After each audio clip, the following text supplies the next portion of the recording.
This story contains themes of psychological distress, suspense, and unsettling situations. Listener discretion is advised. We've all stood inside them, haven't we? Those gleaming metal boxes, silent sentinels of the vertical world, ferrying us up and down through the concrete canyons of our cities. They are mundane, utterly forgettable until the moment they aren't. Until the lights flicker, the cable groans, and that brief, comforting sense of control vanishes, leaving you suspended between floors, between safety and the unknown. But what if the real terror wasn't a mechanical failure? What if the danger came from within the very fabric of the building itself, and the elevator wasn't taking you up or down, but somewhere else entirely? Somewhere off the map. Somewhere you were never meant to go. For David Miller, a 24-year-old living paycheck to paycheck in a cramped apartment on the outskirts of Atlanta, elevators were just another part of the daily grind. He rode them to his soul-crushing data entry job in a sterile downtown high-rise, and he rode them back down, each journey feeling like a descent into the same monotonous reality. Life for David was a series of predictable, uninspiring loops. He dreamt of something more, something grander, but the path to it was obscured by student loan debt and the crushing weight of expectation. He was intelligent, observant, and deeply skeptical, the kind of guy who'd scoff at horoscopes and roll his eyes at ghost stories, which made what happened next all the more chilling. It started, as so many terrible things do, with a casual conversation and a late-night internet rabbit hole. David was at his friend Emily Davis's place, surrounded by takeout containers and the blue glow of her laptop screen. Emily was his opposite in many ways, vibrant, impulsive, and utterly fascinated by the strange and unexplained. She spent hours trawling obscure forums and Reddit threads, convinced that hidden truths lay just beneath the surface of everyday life. "You have to see this, David," Emily said, her voice a hushed whisper that still managed to cut through the drone of the late-night infomercials playing on her TV. She spun her laptop around, revealing a dimly lit webpage filled with dense text and grainy, unsettling images. The title, stark and foreboding, read, "The Elevator Game: A Journey Beyond." David leaned closer, a cynical smirk already forming on his lips. "Another urban legend, em? What, are we summoning Bloody Mary in the bathroom mirror next?" Emily shot him a look that was a mix of exasperation and genuine excitement. "No, this is different. It's a ritual. People swear it's real. They say it takes you to another dimension. Or maybe somewhere worse." She scrolled down, her finger tracing a diagram of elevator buttons. "It's called the Elevator Game, and it's been around for decades apparently. Originated in Japan, but there are versions all over the world. The rules are always the same." David picked up a stray French fry, chewing slowly. "Rules? For an elevator ride?" "Yes. You have to find a building with at least 10 floors and a working elevator, obviously. And you have to be completely alone. That's crucial. No one else can be in the elevator with you, not when you start, and not when you're doing the sequence." Emily's eyes, usually sparkling with mischief, were wide and serious now. "You get in, and you press the buttons in a very specific order. First, the 4th floor. Then the 2nd. Then the 6th. Then the 2nd again. Then the 10th floor. And finally the 5th. David chuckled. "So, a really convoluted way to get to the 5th floor? What's the big payoff? A free coffee?" Emily ignored his sarcasm. "No, that's not the end. After you press the 5th floor, you stay there. If anyone tries to get into the elevator on your way up, you must not look at them. You must not speak to them. You just pretend they're not there. If you make eye contact or respond, they say the game is ruined and, well, things get bad." David raised an eyebrow. "Things get bad? Like you get stuck with a bad Wi-Fi signal bad, or like existential dread bad?" "Like you might never come back bad," Emily said, her voice dropping to an almost inaudible level. "The instructions say that after you press the 5th floor, the elevator will start going up to the 10th floor, even if you don't press the button. And if it goes down instead, you're supposed to immediately get out, no matter what floor you're on. But if it goes up to the 10th, that's when it starts." She paused, taking a deep breath. "They say that once you reach the 10th floor, you'll know you're not in your world anymore. The lights will be different. The air will feel heavy. The city outside the windows will look wrong. Empty. Or maybe filled with things that shouldn't be there." David felt a prickle of unease at the vividness of her description, despite himself. "And what do you do then? Just exist in the wrong dimension?"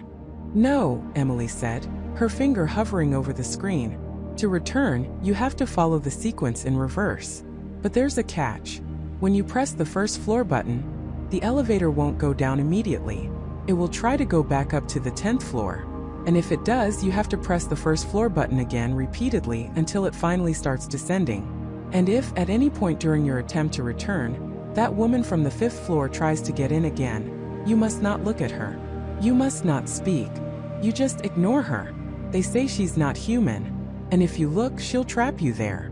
David pushed his plate away, suddenly losing his appetite. A woman from the 5th floor? What woman? A tall woman, sometimes described as having a pale face and long dark hair. Emily recited, as if from memory. They say she's the gatekeeper. Or maybe something worse. Some stories say she's the only other person you'll encounter in the other world. Others say if she gets in, she'll follow you back, or even replace you. The silence in the room stretched, punctuated only by the distant hum of the city. David, the skeptic, found himself genuinely unsettled. The details were too specific, too consistently described across the various forms Emily showed him. It wasn't just a simple ghost story. It was a set of instructions, a hidden protocol for accessing something forbidden. So what happens if you fail? David asked, his voice lower than before. Emily scrolled to the bottom of the page, her face grim. The stories vary. Some say you're trapped there forever. Others say you come back, but you're changed. Your memories are scrambled. You see things that aren't there. You're never quite right again. And a few, the really dark ones, say you come back, but someone else is in your place. David leaned back, running a hand through his hair. He thought about his stagnant life, the crushing weight of his student debt, the feeling of being stuck. A perverse, dangerous curiosity began to gnaw at him. What if it was real? What if there was another world, a way out of this one, even for just a moment? He knew it was insane, illogical, but the sheer predictability of his life had started to feel like its own kind of trap. You're telling me, David began, his voice laced with a dangerous edge, that a specific sequence of buttons in a random elevator could open a door to another dimension? Emily nodded slowly, her eyes fixed on his. That's what they say. And people have tried it, David. They've documented their experiences. Some are terrifying. Some are blank. As if they went, but couldn't remember what happened. An idea, reckless and terrifying, sparked in David's mind. He was tired of being predictable, tired of being stuck. He looked at Emily, a challenge forming in his eyes. Do you know of a building? A quiet one? Maybe an old office building downtown that's mostly empty at night. Emily's eyes widened, a flicker of fear mixed with excitement. David, you're not seriously considering this, are you? I'm just asking, he said, a feigned nonchalance in his voice that didn't quite cover the tremor of adrenaline building beneath his skin. Hypothetically, Emily, despite her initial apprehension, was a creature of impulse. She pulled out her phone, tapping away. There's the old Sterling Tower on Peachtree. It's mostly vacant now, just a few small businesses on the lower floors. The top floors are completely empty. It's got 12 floors and the elevators are ancient, but they work. David felt a cold knot tighten in his stomach, but a strange exhilaration surged through him. It was stupid. It was dangerous. But it was also the most interesting thing to happen to him in years. He thought of his mounting bills, his dead-end job, the suffocating sameness of his days. What did he have to lose? His reality was already a kind of prison. All right, David said, pushing himself to his feet. Let's go see this Sterling Tower. Hypothetically, of course. The Sterling Tower loomed against the night sky, a relic of a bygone era. Its Art Deco facade crumbling slightly, its windows dark and vacant like empty eyesores. It stood in stark contrast to the modern glass towers around it, a forgotten sentinel in the heart of the bustling city. A faint, almost imperceptible hum emanated from within, the sound of ancient machinery still churning. David and Emily slipped in through a side entrance, finding the lobby deserted, the air thick with dust and the scent of stale paper. The main elevator bank was dimly lit, the brass doors tarnished. David approached one, his heart thumping in erratic rhythm against his ribs. He pressed the call button. The ancient mechanism whirred to life with a groan, and the doors slowly, reluctantly parted. The elevator car was small, surprisingly clean, but carried an undeniable aura of age. The panel of buttons, worn smooth by countless fingers, gleamed faintly in the dim light. David stepped inside, the metallic clang of the doors closing behind him echoing ominously in the silent lobby. Emily stood outside, her face pale, a silent witness. He took a deep breath, the air in the elevator feeling strangely thin. This was it. The stupidest, most reckless thing he had ever contemplated. He swallowed hard, his skepticism warring with a primal fear. But the lure of the unknown, the desperate hope for something different, pushed him forward. He looked at the button panel, his finger trembling slightly. First, the 4th floor. He pressed it. The elevator shuddered, then began its slow ascent. The old cables groaned, the car swaying almost imperceptibly. He felt the familiar lurch as it passed the 3rd floor, then the 4th. The doors opened to a dark, empty hallway, the silence absolute. He waited, then pressed the next button. The 2nd floor. The elevator descended with a metallic sigh. He felt a sudden chill despite the stagnant air. When the doors opened on the 2nd floor, the hallway was identical, dark, deserted. He pressed the next button. The 6th floor. Up they went again, the groaning of the machinery growing louder, more insistent. David's palms were sweating. This was just an old elevator, he told himself. Nothing more. But the silence, the utter isolation, amplified every creak and shudder. The 6th floor arrived, another stretch of inky blackness. Then the 2nd floor again. Down he went. The rhythm of the ascent and descent, the repetitive motion was starting to feel hypnotic, disorienting. He was following the instructions perfectly. A puppet on strings pulled by an ancient internet myth. Next, the 10th floor. This was it. The high point before the crucial 5th. The elevator began its laborious climb. The lights inside flickered once, briefly, plunging him into total darkness before sputtering back to life. A cold dread began to seep into his bones. This wasn't just a ride anymore. He was playing a game and the rules were not his own. The 10th floor button glowed, a beacon in the gloom. He pressed it. The 5th floor. This was the final step of the initiation. The elevator descended again, a little faster this time, with a whine that sounded almost like a sigh. David's heart hammered against his ribs. He remembered Emily's warning. Asterisk, if anyone tries to get into the elevator on your way up, you must not look at them. You must not speak to them. Asterisk, he had been alone this whole time. But now, as the elevator slowed, approaching the 5th floor, a strange faint light seemed to seep in from under the doors. A light that was not the dim yellow of the building's old incandescent bulbs. The elevator stopped. The doors began to slide open, revealing not the expected dark, dusty hallway, but a soft reddish glow. And standing there, just beyond the threshold, her silhouette tall and unervingly still, was a woman. The woman. Her silhouette, tall and unervingly still. Michael's breath hitched. His heart, which had been a frantic drumbeat against his ribs, seemed to seize entirely. The air in the elevator, previously stale and metallic, suddenly felt impossibly heavy, thick with an unspoken expectation. He wanted to scream, to shove the door close button repeatedly, to do anything to sever this surreal connection. But his body refused to obey. He was a statue carved from pure, unadulterated terror. The reddish glow wasn't from a single light source, he realized, but seemed to permeate the very atmosphere of the space beyond the elevator. It bathed the woman in an eerie, hellish luminescence, highlighting the sharp angles of her face and the severe lines of her dark, unadorned dress. She was strikingly pale, her skin almost translucent in the dim crimson light. Her hair, a stark raven black, was pulled back tightly from her forehead, revealing an expanse of smooth, unblemished skin. But it was her eyes that held him captive. They were wide, unnaturally so, like polished obsidian marbles, reflecting the red glow with an unsettling intensity. They weren't focused on anything specific, yet they seemed to bore directly into Michael's very soul, devoid of warmth, devoid of curiosity, devoid of any discernible emotion. She simply was.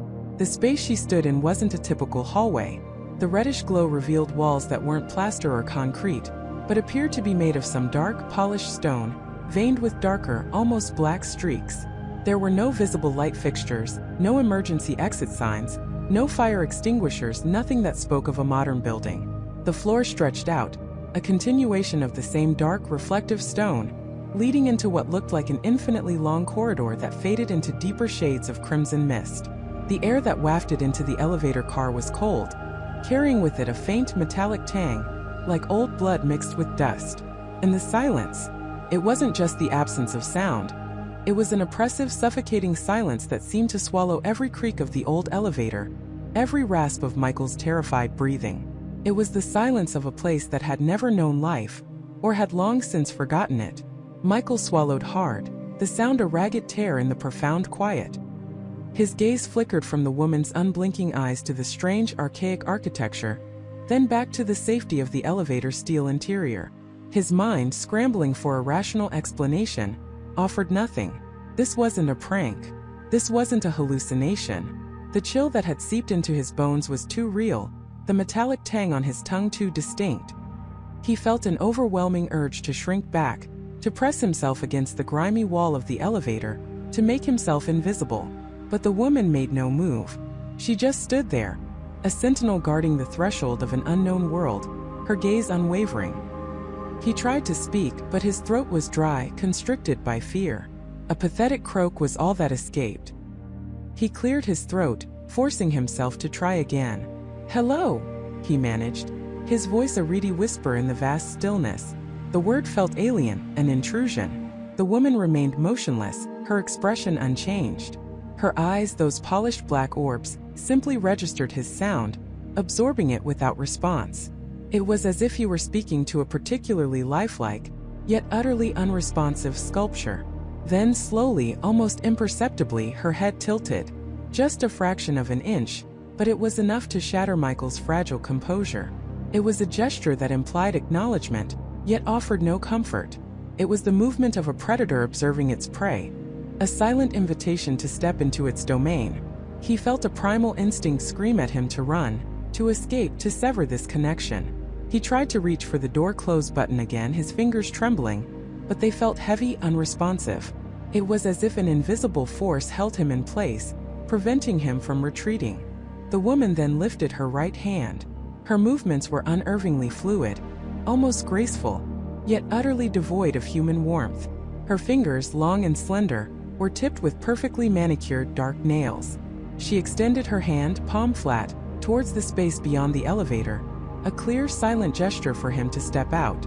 It wasn't an aggressive command, but an absolute, unyielding expectation. There was no room for refusal in that gesture, no possibility of negotiation. It was a silent decree. Michael's mind raced, a frantic hamster on a wheel. If he stayed in the elevator, what then? Would it close on its own? Would she step in? The thought of being trapped in that small metal box with her was even more terrifying than the prospect of stepping into the unknown. He glanced behind him, at the reflective stainless steel walls, at the grimy buttons. The door close button seemed to mock him, inert and useless. He felt a profound sense of helplessness wash over him, a chilling realization that he had lost all control. He was merely a pawn in a game he didn't understand, on a board he had never intended to find. With a shudder that racked his entire body, Michael took a tentative step forward. His shoe scraped lightly on the threshold, the sound echoing unnaturally in the profound silence. He paused, his eyes darting back to the woman. She hadn't moved her hand, her gaze still fixed on him. Her unblinking eyes seemed to pull him forward, a silent, irresistible current. He took another step, then another, until both feet were firmly planted on the cold, dark stone of the wrong floor. The moment his weight settled fully outside the elevator car, a low mechanical hum vibrated through the floor beneath his feet. The elevator doors, which had remained wide open, began to slide shut with a soft, almost mournful sigh. Michael whirled around, a desperate cry catching in his throat, but it was too late. The polished steel panels met with a soft thud, sealing him off from the only familiar thing in this hellish landscape. The numbers above the door, which had stubbornly displayed 10, now vanished, replaced by an empty, dark rectangle. The elevator car itself seemed to shimmer for a moment, then faded into the reddish mist, leaving behind only an unbroken stretch of the dark, veined stone wall. It was gone. He was alone. Or rather, he was alone with her. The woman finally lowered her hand. Her head returned to its original, unsettlingly straight position. She still hadn't uttered a single word, but her presence spoke volumes. She simply turned, her movements as fluid and silent as a shadow, and began to walk deeper into the reddish corridor. Her pace was slow, deliberate, a silent invitation Michael felt compelled to follow. He had no choice. The elevator, his only apparent escape route, had vanished. He watched her retreating figure, a slender silhouette against the crimson haze, and took a deep, shuddering breath. The air here was thin, cold, and tasted faintly of iron. He could hear his own heartbeat now, a frantic drum against the suffocating silence. He had to follow. What else could he do? Standing alone in this alien space, abandoned by the only thing that could take him back, felt like a death sentence. At least with her, there was a direction, a perverse sense of purpose. Michael took his first steps into the corridor, the dark, veined stone cold beneath his sneakers. The reddish glow seemed to deepen the further they went, casting long, dancing shadows that stretched and warped in his peripheral vision. There were no windows, no doors along this endless expanse, only the smooth, unbroken stone walls. The silence continued, so profound it pressed against his eardrums, making him strain to hear anything, any sound that might offer a clue, a hint of what this place was. Then he saw it, or rather felt it, a subtle vibration in the air, a low, resonant thrum that seemed to emanate from the very stone itself. It was almost too low to perceive consciously, more like a pressure than a sound. And as they continued, following the silent woman deeper into the crimson labyrinth, Michael noticed a faint, almost imperceptible shimmer in the air ahead. It was a distortion like heat haze rising from asphalt on a summer day. But here in this cold alien place, it felt infinitely more sinister. As they drew closer, the shimmer resolved itself into a series of faint, almost transparent lines, weaving and intersecting in the air, forming what looked like intricate geometric patterns that pulsed with a quiet internal light. They were like invisible threads, stretched taut across the corridor, vibrating with that same low thrum. This wasn't just a wrong floor. This was something else entirely. Something ancient, something forbidden, something that whispered of forgotten dimensions and unspeakable truths. And he was walking right into it. Michael's foot landed not on the polished concrete he expected, but on a surface that felt wrong. It was yielding, strangely warm, almost organic, yet undeniably solid. The soft thump of his shoe seemed swallowed by the oppressive silence that instantly descended, thicker and heavier than any silence he'd ever known. The air itself was different here, not just cold but dense, carrying a faint metallic tang mixed with something vaguely sweet and sickly, like ozone after a lightning strike, or perhaps something far older, something that had been decaying for eons. The elevator doors, still humming with that low thrum, slid shut behind him with an unnerving smoothness, severing his connection to what little familiarity remained. He was alone, utterly, terribly alone. He stood frozen, his breath catching in his throat, trying to process the impossible tableau before him. This wasn't a floor. Not in any building he'd ever seen, not in any world he knew. The corridor stretched endlessly, not straight but subtly curving, its walls not plaster or concrete, but a seamless dark material that seemed to absorb what little light there was. It pulsed with a faint, internal luminescence, like veins of alien energy beneath a membrane, casting grotesque, shifting shadows that danced at the periphery of his vision. The light wasn't bright enough to truly illuminate, only to hint at unfathomable depths and impossible angles. The thrumming, that ever-present, low vibration, resonated not just in the floor beneath his feet, but deep within his chest, a constant, unsettling pulse that mirrored his own frantic heartbeat. It was the only sound, save for the ragged gasp he couldn't hold back. He forced himself to look up. The ceiling was a vault of obsidian, studded with what looked like clusters of impossible stars, glinting with a cold, distant light that offered no warmth. There were no light fixtures, no vents, no sprinklers, no signs of human engineering whatsoever. Just the vast, arching expanse of this alien material. Panic, cold and sharp, began to claw at his throat. He spun around, his hand instinctively reaching for the elevator call button. His fingers fumbled against the smooth, unyielding surface where the panel should have been. It was gone. The entire elevator bank had vanished, replaced by a continuation of the same dark, pulsating wall. It was as if the elevator had never been there, as if the wall itself had simply closed up, sealing him in. A choked sound escaped him, a desperate whimper quickly swallowed by the cavernous silence. His mind screamed, demanding a rational explanation, but there was none. This defied every law of physics, every ounce of common sense. He pressed his palms against the smooth, cool surface, searching for an indentation, a seam, anything. Nothing. It was a solid, unbroken expanse. He backed away slowly, his eyes scanning the impossible corridor. His heart hammered against his ribs, a frantic drumbeat in the eerie stillness. He swallowed, tasting dust and fear. He had to move. Standing still felt like waiting for something unseen to emerge from the shifting shadows. He took a tentative step forward, then another. His sneakers made no sound on the strange, yielding floor. Each step felt heavy, as if he were walking through molasses. The air grew colder, prickling his skin, raising goosebumps on his arms. The corridor ahead twisted gently, losing itself in the gloom. He peered into the darkness, straining his eyes. Was that a doorway? Or just a trick of the light? The architecture here was designed to confuse, to disorient. Angles seemed to shift, distances to warp. What looked like a straight path would suddenly curve. What seemed a solid wall would ripple with unseen motion. He walked for what felt like an eternity, though it could have been mere minutes. The thrumming grew subtly louder. Or perhaps it was just his heightened senses amplifying every sound. He focused on it, trying to discern a pattern, a source. It seemed to emanate from everywhere and nowhere, a fundamental pulse of this place. Suddenly, the corridor widened into a vast, circular chamber. Michael stopped dead, his jaw slack. The chamber was immense, far larger than anything that could possibly fit within the footprint of an office building. The ceiling here soared to an incredible height, lost in impenetrable darkness, hinting at an impossible scale. In the center of the chamber stood a massive monolithic structure. It was composed of the same dark, pulsating material as the walls, but it was carved with intricate, swirling patterns that seemed to writhe and shift as he watched. They weren't symbols he recognized, no hieroglyphs or ancient script, but something far more alien, more fundamental. They looked like veins or roots, or perhaps the chaotic pathways of an unknown neural network. The thrumming was deafening here, vibrating through his very bones, making his teeth ache.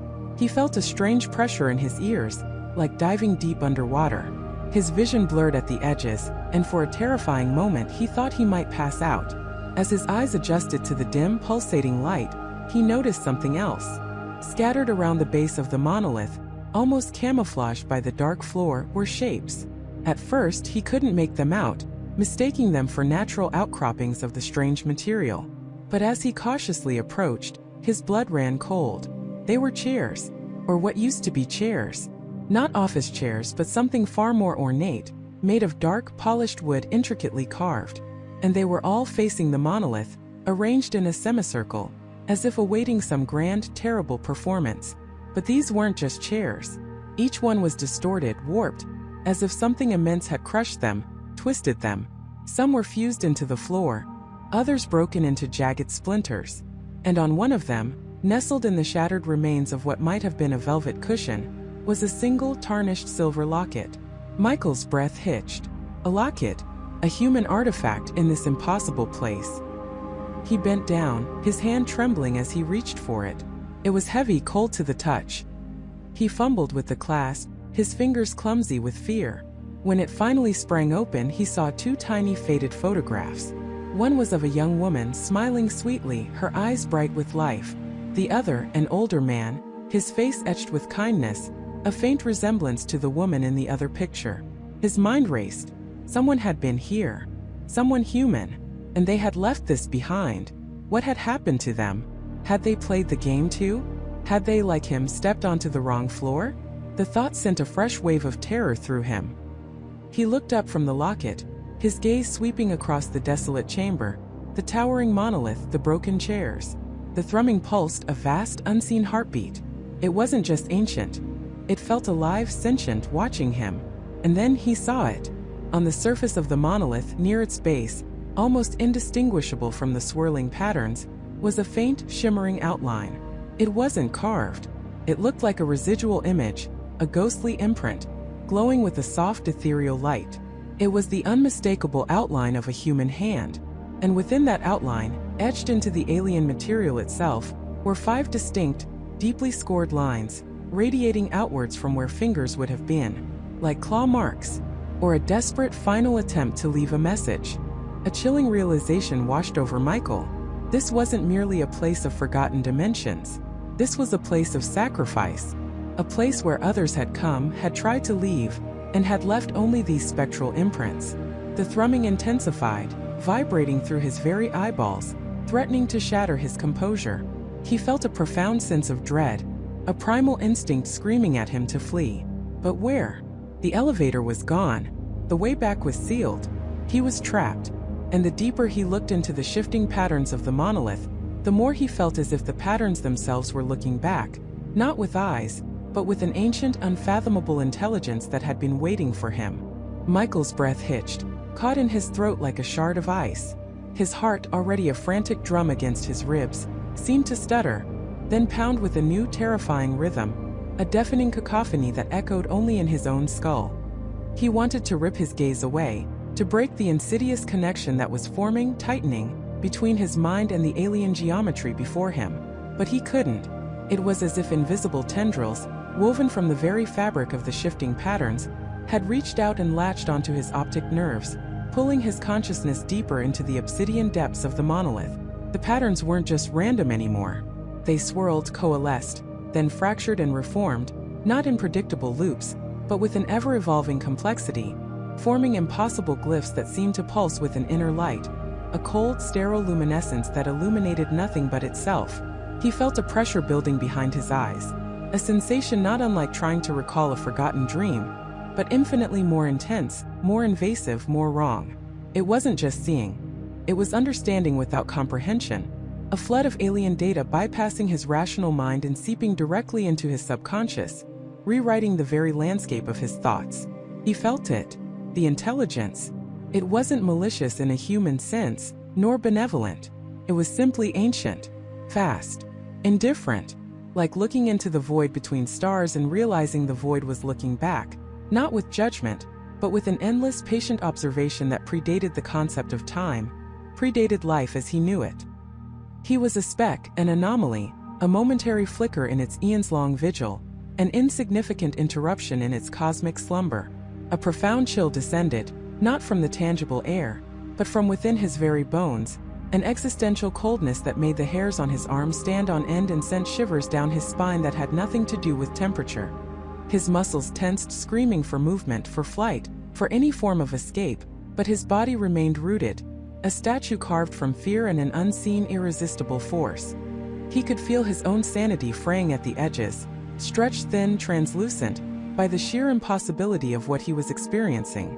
The air in the cavern, already heavy and still, now seemed to vibrate with a low, inaudible hum, a resonance that echoed the silent thrumming within the monolith itself, a sound that threatened to shatter his very perception of reality. He tried to scream. A guttural, desperate sound clawed at his throat, a raw, primal cry for help, but it never fully materialized, dissolving into a strangled gasp. The cavern, immense and dark, seemed to swallow the sound before it could even leave his lips, reinforcing the horrifying isolation. He was utterly alone, yet profoundly observed, every cell of his being laid bare before an entity he could not possibly fathom. Then the patterns on the monolith intensified. They didn't just shift, they flowed like liquid shadows, like a river of pure thought, forming intricate, symmetrical designs that seemed to ripple and expand, pulling him further into their hypnotic, terrifying dance.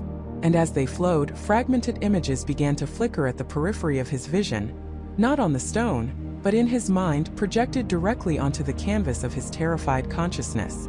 They were fleeting like glimpses through a broken window into another, utterly alien reality. Towering structures, impossibly slender, piercing skies of a color he couldn't name, a shade between purple and black, shot through with veins of emerald light. Vast empty landscapes under twin suns, one red, one blue, casting long, unsettling shadows.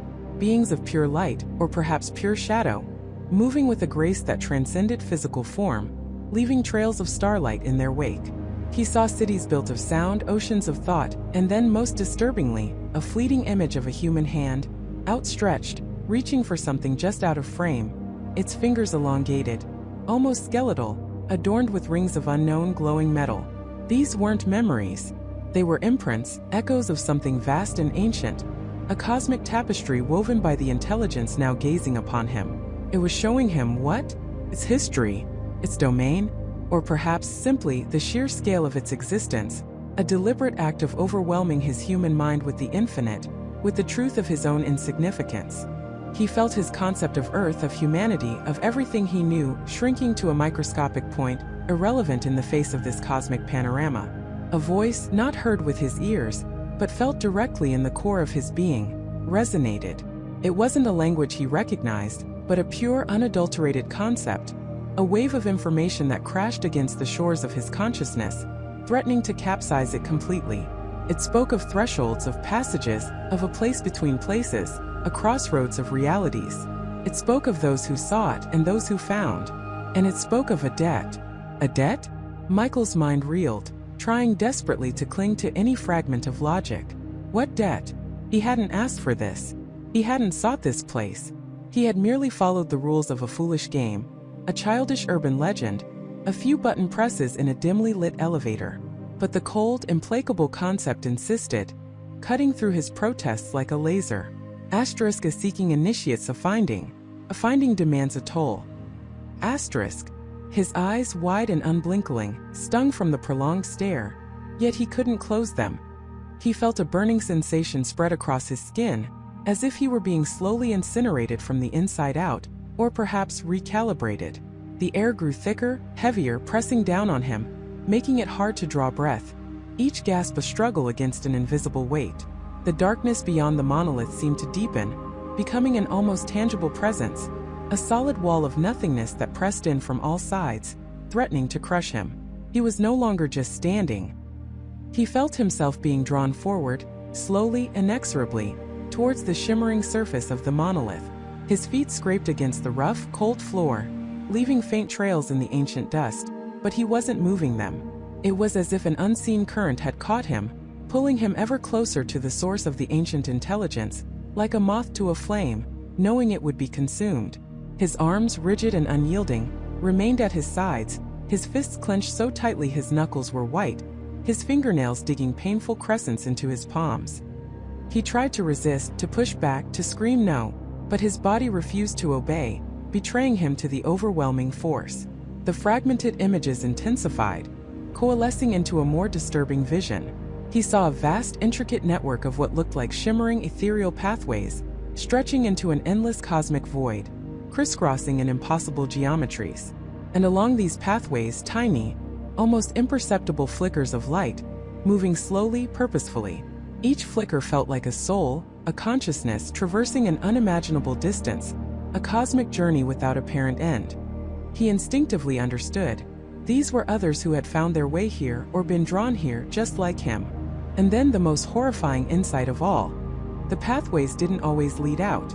Some of them ended abruptly, dissolving into the void, their flickers of light winking out of existence forever. Others seemed to loop back on themselves, trapping the flickers of light in an eternal, senseless journey, a purgatory of endless, futile motion. A profound sense of dread washed over him, chilling him to the very marrow. This wasn't merely a wrong floor. It was a nexus, a crossroads, a cosmic trap, a labyrinth from which there might be no escape. The monolith pulsed with a new, stronger energy. The cold light intensified, bathing Michael in its sterile glow, revealing the fine dust motes dancing in the air around him, swirling in miniature eddies of unseen power. He could see his own reflection now, distorted and stretched across the obsidian surface, his face a mask of primal terror, his eyes wide, unseeing, reflecting the alien patterns back at him like shattered mirrors. He looked like a ghost, a hollowed-out shell, his humanity slowly being leached away, dissolving into the sheer magnitude of what he was witnessing, what he was becoming a part of. He was so close now, perhaps only a few feet from the monolith's surface. He could feel the intense cold radiating from it, but also an inexplicable warmth, a contradictory sensation that further disoriented him, twisting his perception of reality. His mind struggled desperately to reconcile the conflicting data, the impossible sights, the unspoken concepts. His rational thought processes were breaking down, dissolving into a chaotic storm of fear and incomprehension, replaced by a primal animalistic terror that screamed for escape. The voice, or rather the concept, returned clearer this time, sharper, more insistent, cutting through the chaos in his mind. Asterisk the toll. It is exacted from the seeker. Asterisk and then, a new understanding, a horrifying realization that slammed into his consciousness with the force of a physical blow, rattling his very soul. Asterisk the toll is not a payment. It is a transformation. It is the price of passage. Asterisk. His breath caught again, a choking sound, a desperate gasp for air that refused to fill his lungs. Transformation? What did that mean?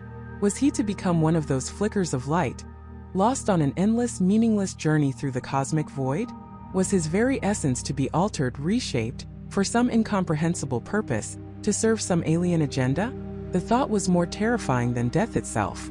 Death offered an end, a release, a finality.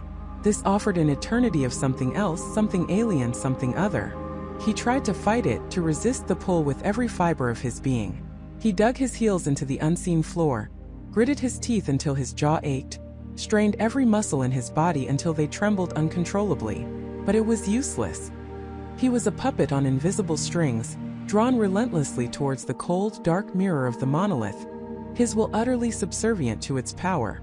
His reflection stared back, no longer just a mask of terror, but a face that seemed subtly wrong, its features blurring, softening, hinting at something less human, something more geometric, more ethereal.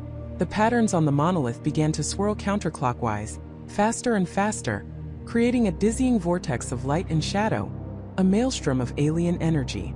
The humming sound in the cavern intensified, becoming a low, resonant thrum that vibrated through his entire body, rattling his bones, making his teeth ache, threatening to shake him apart from the inside.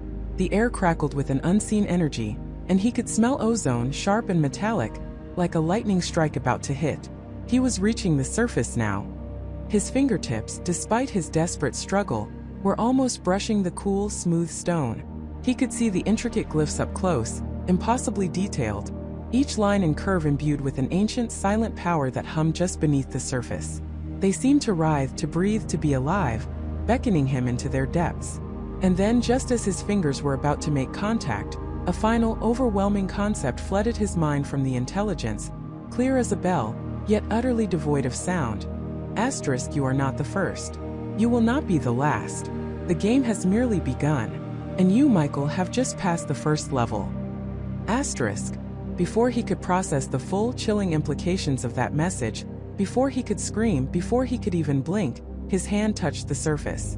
And the world exploded into a silent, blinding flash of pure, searing white light. The light wasn't painful, but utterly overwhelming, erasing all form, all shadow, all thought, all sensation of his physical body. It was everywhere, consuming everything, an infinite expanse of pure energy. Michael felt his body dissolve, not into agony, but into a sensation of being stretched, pulled, elongated across an infinite expanse, his very atoms scattering into the void. His consciousness fragmented, scattering like dust motes in the blinding brilliance, no longer contained within the confines of his skull. He was no longer Michael, the man who played a game. He was a whisper, an echo, a memory dissolving into the fabric of something vast and incomprehensible. He had touched the monolith. He had paid the toll. And the game, as the ancient intelligence had promised, had only just begun. The wrong floor wasn't just a destination. It was a transition. And he was in the middle of it, a mere particle in a universe he was only just beginning to perceive. His perception, now untethered, became a maelstrom of discordant information. The very air around him seemed to hum with unseen frequencies, vibrating not just against his eardrums, but against his very bones. Colors bled into each other, not in a gentle gradient, but in a chaotic, pulsating rhythm that made his eyes ache and his stomach churn. The walls of what he had believed to be a hallway, or at least a structure, began to ripple and undulate, like fabric caught in an impossible current. They stretched and compressed, revealing glimpses of other spaces, other times, other things that flickered into existence for a microsecond before dissolving back into the shifting chaos. He felt gravity itself become a suggestion rather than a constant. His feet, though still planted on solid ground, seemed to lose their purchase, and he swayed, not from dizziness, but from an internal recalibration of equilibrium. The world was no longer fixed. It was fluid, a vast ocean of potential, and Michael, as the ancient intelligence had implied, was merely a single bewildered drop within it. A profound, terrifying understanding began to dawn on him. The wrong floor wasn't just a different location. It was a complete dismantling of his reality.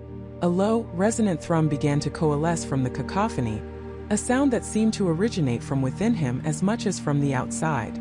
It was a melody without notes, a language without words, yet it conveyed an immense, ancient presence. It felt like the very fabric of this new reality had a heartbeat, and that heartbeat was now directly interfacing with his own. He pressed his hands against his temples, trying to ground himself, but his own skin felt alien, his touch distant. Was he still Michael? Or was he becoming something else, something attuned to this impossible place? Then a voice. Not the chilling, ancient whisper from the elevator, but a different one. Clearer, closer, yet still imbued with an otherworldly echo. "Don't fight it," the voice said, and it sounded tired, resigned, and distinctly human. "It only makes it harder." Michael snapped his head up, his eyes darting through the shimmering, warping corridor. A figure was emerging from the distortion, solidifying from the swirling kaleidoscope of color and light. She was a woman, perhaps in her late 20s or early 30s, with dark, intelligent eyes and a weary expression etched onto her face. Her clothes, a simple pair of jeans and a faded t-shirt, seemed to shimmer slightly at the edges, as if struggling to maintain their form. She looked disheveled, as if she hadn't slept in days, but there was an unusual calm about her, a practiced stillness amidst the chaos. Who are you?" Michael stammered, his own voice sounding thin and reedy to his ears. The woman took a step forward, and the floor beneath her rippled like water, but she walked across it as if it were perfectly stable. "My name is Sarah," she said, her voice soft but firm. "And you, I'm guessing, are a new arrival to the Nexus." She gestured vaguely around them, at the impossibly shifting reality. "Another player of the game, I presume?" Michael stared at her, a flicker of hope warring with profound confusion. Another person, a real person, but the way she spoke, the way she moved, suggested she was no stranger to this nightmare. "The game?" he repeated, the words tasting like ash in his mouth. "What is this place? What's happening to me?" Sarah sighed, a deep, world-weary sound. "This place," she began, her gaze sweeping across the chaotic vista, "is what happens when you try to cheat reality. When you play a game designed by something that doesn't understand our rules, or perhaps understands them too well. It's what they call the wrong floor. But it's not a floor at all. It's a filter. A nexus. A place between places." "A filter?" Michael asked, trying to grasp onto any shred of sense. "Yes. For those who are receptive," Sarah explained, her eyes meeting his with an intensity that made him feel utterly transparent. "Those who possess a certain resonance. The game isn't just a superstition, Michael. It's an invitation, a test, and a trap." "How do you know my name?" Michael demanded, a fresh wave of paranoia washing over him. Sarah gave a small, humorless smile. "Here, names aren't just labels. They're frequencies, energies. The architect knows everyone who steps into its domain, and once you're here it becomes easier to perceive. We're all just echoes in its grand design." "The architect?" "The ancient intelligence," Sarah clarified. "The one who speaks through the numbers, who guides the elevator. It's not just a program or a ghost story. Something else. Something that exists beyond our comprehension of time and space, but can interact with it. It uses the game to find candidates." "Candidates for what?" Michael felt a cold dread settle deep in his stomach. "That's the mystery, isn't it?" Sarah's eyes held a haunted quality. "Some say it's looking for pure consciousness to absorb. Others believe it's collecting data, mapping our realities. A few even whisper that it's building an army, or perhaps just a grand cosmic library of souls. What's certain is that it takes a toll. A piece of you, a part of your former reality, is sacrificed the moment you step off that elevator. That's why everything feels so raw here. You've been stripped down to your essence." Michael's mind reeled. The toll. The exhaustion, the profound sense of loss he'd felt. It wasn't just fatigue, it was a fundamental change. "So I'm stuck here? Is that what you're saying?" Sarah looked away, her gaze distant. "Stuck is a strong word. You're integrated. For now. The longer you stay, the more integrated you become. The more you perceive, the more you change. Your anchor to your original reality weakens with every passing moment." "You've been here before?" Michael asked, a desperate hope clinging to his voice. "Or you're still here?"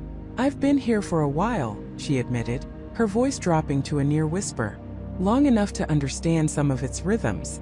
Long enough to know that fighting it directly is futile. You have to learn to navigate it." As she spoke, the shimmering walls around them intensified. The colors deepened, the vibrations grew stronger, and the melodic thrum evolved into a chorus of whispers, indistinct yet pervasive. It felt like 1,000 voices speaking just beyond the edge of his hearing. "What's happening?" Michael asked, his heart pounding. "It's reacting to your presence," Sarah explained, her voice quickening. "Or perhaps to our conversation. The architect doesn't like direct explanations. It prefers the journey of discovery, the slow unraveling. Your fear, your confusion, it's all part of the experience it craves." A section of the wall to their left suddenly solidified, not into a solid wall, but into a vivid, hyper-realistic scene. It was a street familiar somehow, a quiet suburban road lined with oak trees and neat houses. For a fleeting moment, Michael thought he saw his own house, his car in the driveway. A pang of unbearable longing shot through him. "Illusions," Sarah warned, her hand reaching out, not touching him but gesturing broadly. "It will show you what you desire, what you fear. It will try to lure you, to distract you, to make you forget where you are. Don't fall for it. It's not real.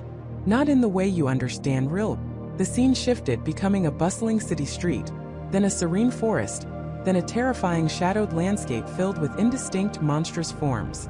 Each image flashed and dissolved, faster and faster, assaulting Michael's senses. He felt a pull, a magnetic force emanating from each scene, urging him to step into it, to embrace its reality. "How do I get out?" Michael asked, his voice strained, fighting against the sensory overload.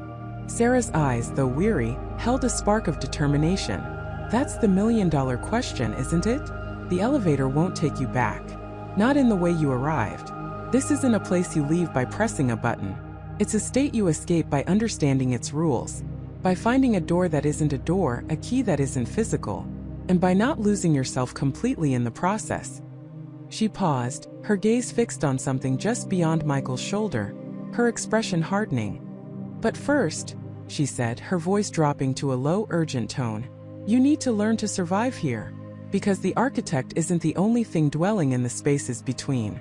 And some of its other creations are far less hospitable."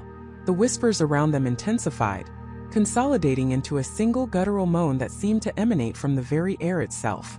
The flickering illusions began to coalesce into darker, more menacing shapes on the periphery of their vision. The atmosphere grew heavy, suffocating.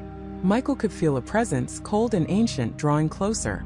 The wrong floor wasn't just a destination. It was a transition. And he was in the middle of it, a mere particle in a universe he was only just beginning to perceive. And now it seemed he wasn't alone in this strange, terrifying new reality, nor was he necessarily safe. The air, thick and still, pressed in on Michael, a silent testament to the alien nature of his surroundings. He wasn't alone.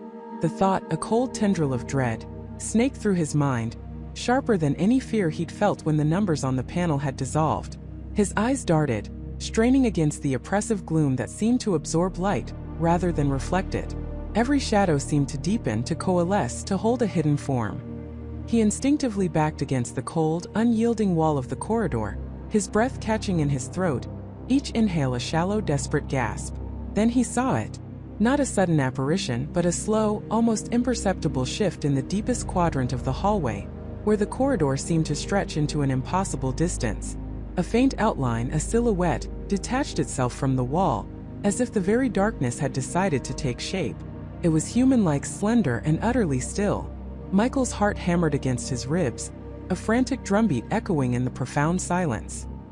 He squeezed his eyes shut for a fraction of a second, then opened them wide, praying it was a trick of his exhausted mind, an optical illusion born of terror. But the figure remained. It was a woman. Her posture was relaxed, almost casual, yet there was an unsettling stillness about her, as if she were a statue carved from the shadows themselves. She wore what looked like everyday clothes, a simple top, dark pants, but they hung on her with an unnatural looseness, as if she had shrunk within them, or they had simply been draped over a frame that was not quite solid. Her head was tilted slightly, and even from this distance, Michael felt the weight of an unseen gaze. A prickle of ice ran down his spine. Was she looking at him? Or through him? "Hello." Michael's voice, when it finally emerged, was a raw, strained whisper, barely audible in the vast, echoing quiet. He hated how it trembled, how it betrayed the sheer terror gripping him. He wanted to shout, to demand answers, but a primal instinct held his volume in check. warning him against making too much noise in this place. The woman didn't move. She didn't respond. She simply existed, a silent sentinel in a silent world.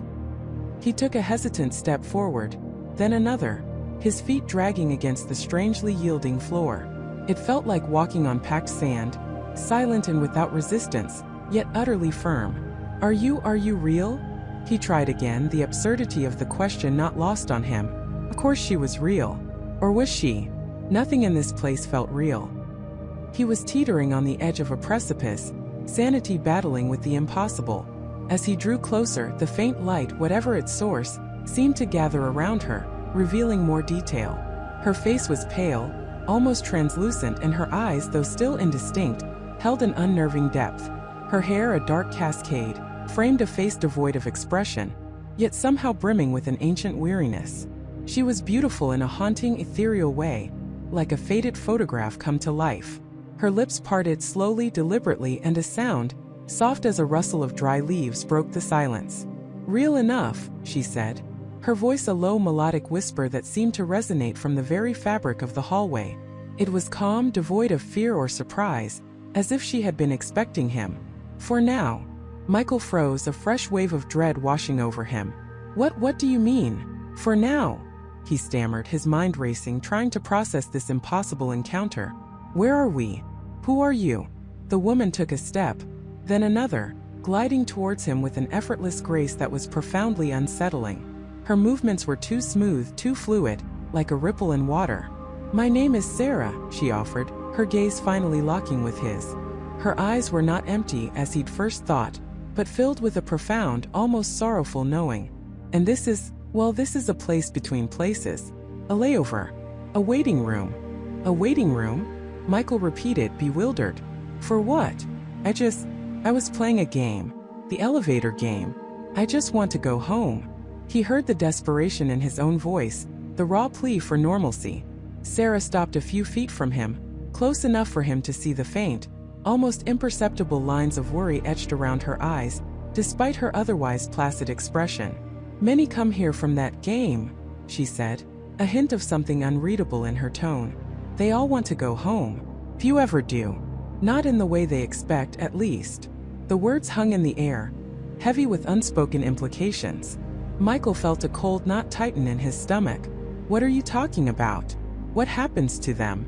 How do I get out?" He felt a surge of panic, a desperate need for concrete answers. Sarah reached out a hand, her fingers slender and pale, and gently touched the wall beside him. The wall, which had felt solid and cold, now seemed to shimmer under her touch, like water disturbed by a stone. "This place, it feeds on understanding, or rather, the lack of it. The more you try to define it, the more it shifts. The more you resist, the stronger its hold." She withdrew her hand, and the wall settled, though Michael could have sworn he saw a faint, residual ripple. "So, I'm supposed to just accept this?" Michael demanded, a flicker of anger piercing through his fear. "Accept being trapped on some phantom floor in a building that doesn't exist?" Sarah's gaze softened, a hint of pity in her eyes. "You are not trapped, Michael. Not yet. You are merely disoriented. Everyone is at first. But this isn't a prison. It's a filter. And you, like all the others, have been caught in its mesh." She paused, her eyes scanning the endless, silent corridor behind Michael. "There are others, you know. Not just me. Some are like you, new arrivals lost and afraid. Others have been here for a very long time. They've changed." The thought of more people who had changed, sent a fresh wave of terror through Michael. "Changed how?" he whispered, dreading the answer. "They adapt," Sarah said, her voice dropping to an even lower register. "They forget what home means. They become part of the weave. The boundaries blur for them. This place, it starts to make sense in its own twisted way. And when it makes sense, you stop fighting. You stop wanting to leave." Michael shook his head vehemently. No, I won't. I won't forget. I have a life. I have friends. I have a cat named Mittens." The mention of his mundane life, so far removed from this nightmare, felt like a lifeline, something to cling to. Sarah offered a small, sad smile. "Mittens sounds lovely. Hold on to that. Hold on to every detail. Because this place, it tries to erase them. It wants you to be blank slate, ready to be written upon." Her eyes drifted past Michael, towards the elevator doors he had emerged from, which now looked like a dark, impassive scar on the wall. The game isn't just about reaching a floor, Michael. It's about letting go of the one you left behind. Every time you push a button, every floor you pass, you shed a layer of who you were. And when you arrive here, you are vulnerable.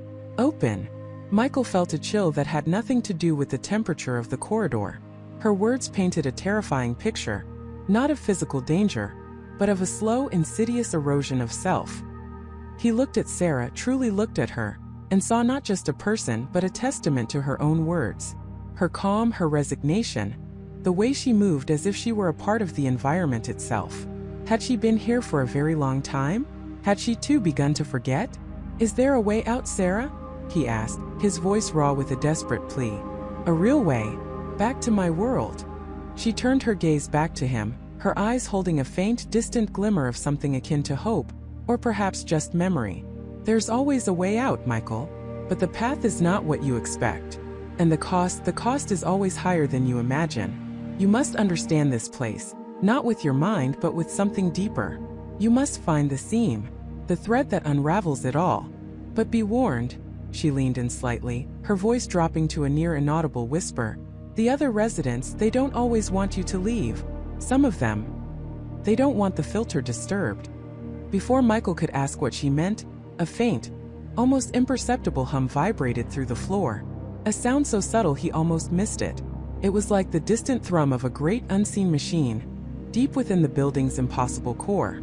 Sarah's expression changed, a flicker of something unreadable, urgency, fear, crossing her face.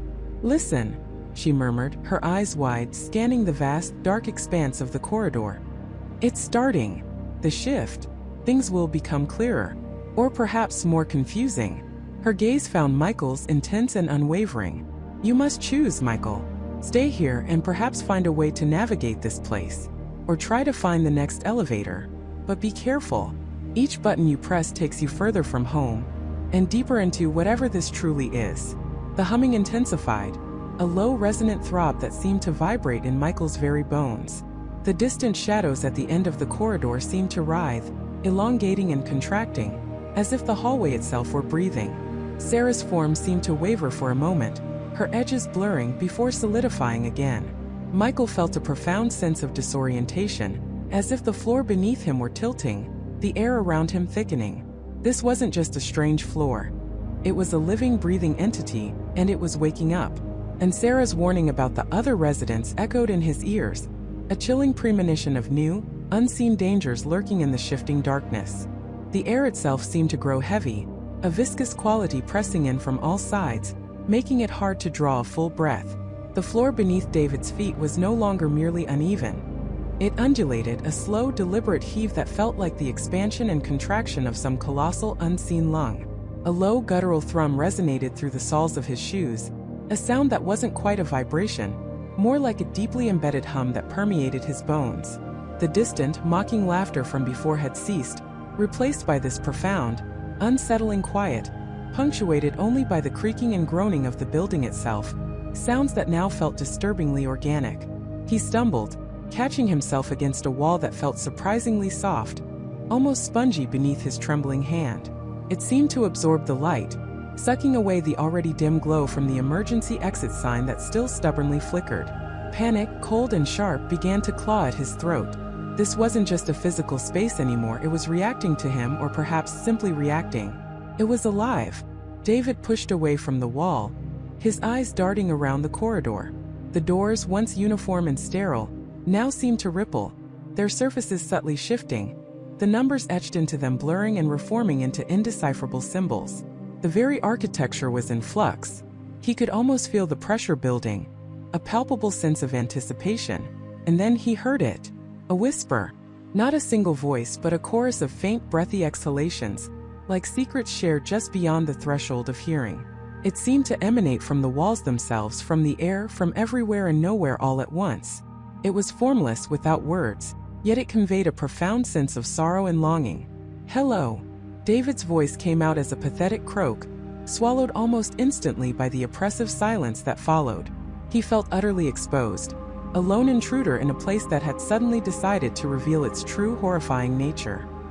He forced himself to move, one hesitant step after another, his gaze fixed on the shifting corridor ahead. Every shadow seemed to deepen, to take on an unnatural density. He gripped the small flashlight he'd found earlier, its beam a meager defense against the encroaching darkness. As he walked, the floor beneath him began to slope downwards imperceptibly, then upwards, then twisted to the side, disorienting him completely. He was navigating a reality that defied all laws of physics, a space that was actively trying to confuse and trap him. That's when he saw it, or rather felt it. A flicker in his peripheral vision, a movement too quick, too fluid to be normal. He spun around, his flashlight beam cutting through the gloom, but there was nothing there. Just the pulsating walls and the endless twisting corridor. He dismissed it as his mind playing tricks, a product of his escalating fear. But then it happened again. Closer this time. A shadow detached itself from the wall directly ahead, not walking but flowing across the floor like smoke given form. It was vaguely humanoid, tall and slender, but without distinct features. Simply was. It paused just at the edge of his flashlight beam, a void in the already dim surroundings, absorbing what little light touched it. David's heart hammered against his ribs, a frantic drumbeat of pure terror. This was one of them. One of the other residents Sarah had warned him about. He didn't move. Couldn't. He just stared, transfixed by the impossible entity. It didn't seem to have eyes or a face, but he felt an intense, scrutinizing gaze upon him, a cold probe that seemed to pierce directly into his mind. The whispers returned, louder now, coalescing slightly, and he almost caught a word. Lost. Or was it join us? The ambiguity was agonizing. Then slowly, deliberately, the shadow began to move. It didn't walk towards him, but rather elongated, stretching its form along the floor, like a stain spreading, until it was directly in his path, blocking the corridor entirely. It seemed to be testing him, waiting for a reaction. David took a shaky breath, forcing himself to think. Running felt impossible. Where would he go in this shifting labyrinth? Fighting was absurd. He had no weapon, and what would he even fight? A shadow? His only option was to try and communicate or bypass it. "What do you want?" he croaked, his voice barely a whisper. The shadow didn't respond with words, but the oppressive feeling intensified, a wave of despair washing over him, so profound it threatened to buckle his knees. It wasn't hostile, not in an aggressive way, but it radiated an ancient, bottomless sadness, a sense of being utterly trapped and alone that was more terrifying than any direct threat. As he stood there, paralyzed, he noticed something else. As the shadow pulsed, almost imperceptibly, faint, indistinct shapes began to appear within its form, like faces trapped beneath murky water. They were fleeting, distorted, but unmistakably human.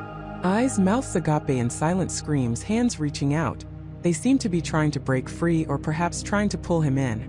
These were the former players, the ones who had failed, absorbed into the very fabric of this nightmare floor, becoming its residents. The realization hit him with the force of a physical blow.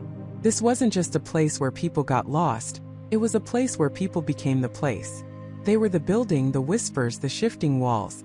And this shadow, this entity, was perhaps a manifestation of their collective despair, their lingering consciousness. A new surge of adrenaline, cold and sharp, coursed through him. He wouldn't become one of them. He couldn't.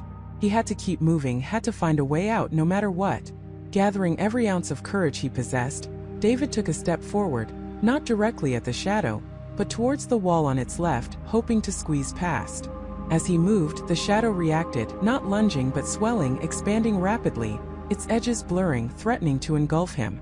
The air grew colder, and the whispers intensified, a cacophony of sorrowful voices swirling around him, pulling at his sanity. He pressed himself against the spongy wall, trying to make himself as thin as possible, his heart hammering in his chest. The shadow continued to expand, its form now a vast, undulating curtain of darkness, stretching from floor to ceiling, wall to wall. He was trapped. The faces within it seemed to surge forward, closer, their silent pleas magnified by his proximity. He could almost feel their cold, ethereal touch. Just as the darkness threatened to completely envelop him, a faint, almost imperceptible glimmer caught his eye, buried deep within the shifting shadow, near where its base met the floor. It was a faint metallic sheen, almost lost amidst the swirling despair. Instinctively, David reached out, not knowing what he was doing. driven by a desperate, irrational hope. His fingers brushed against something cold and smooth. He gripped it, pulling it out from the shadowy mass. It was a small tarnished silver key, an old-fashioned skeleton key, ornate and heavy in his palm. As his fingers closed around it, the shadow recoiled slightly, a shiver running through its form, and the whisper seemed to falter, momentarily hushed. The pressure in the air lessened, just enough for David to take a gasping breath. He stared at the key, then back at the receding shadow. It held something, a memory, a message, a piece of someone else's failed escape. The shadow, now less encompassing, seemed to watch him, its silent gaze still intense, but perhaps with a flicker of something new, something akin to curiosity, or even a strange, mournful resignation. It wasn't trying to stop him anymore, not directly. It had given him something. What did this key unlock?